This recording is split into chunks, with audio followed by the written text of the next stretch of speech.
Today I'm going to talk about the 3 best teams and the 3 worst teams of the 2025 Formula 1 US Grand Prix in Austin, Texas. If you like this type of content, please like the video and feel free to subscribe.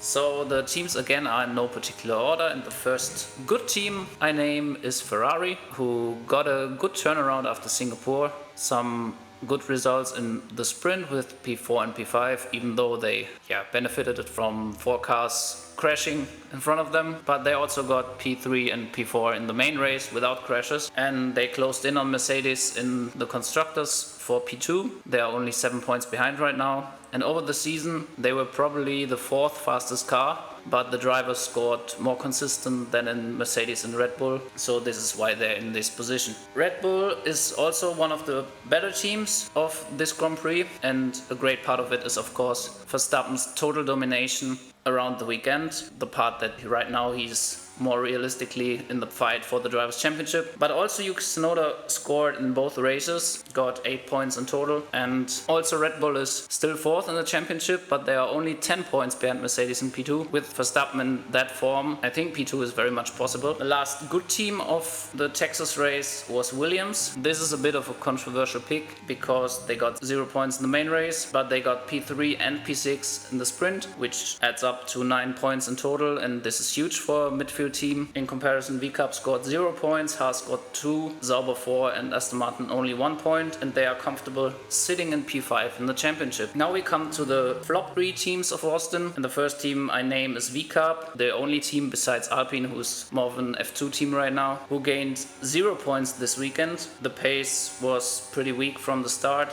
Lawson could not pass Alonso for the point, Hadjar crashed in quali and made his life really hard for himself. My second bad team of the weekend was McLaren. Of course, they had a double DNF in the sprint with the crash, and they only got P2 and P5 in the main race, which is not much for a Constructors World Champion. Of course, for them points don't matter at this point of the season, but they should focus more on their performance again and not trying to explain the papaya rules to the media. The last bad team of this weekend was Mercedes. I think they lost a lot of points to Ferrari and Red Bull in the Constructors race. Russell was quite decent with his P2 in the sprint, and Antonelli was also quite quick because he also scored the fastest lap of the main race, but he had a collision with Sainz in the main race, and the sprint was also, I think he got a bit stuck in turn 1, which was unfortunate. So these were my top and flop 3 teams of Austin. What do you guys think? Let me know in the comments, and see you guys on the next video after Mexico.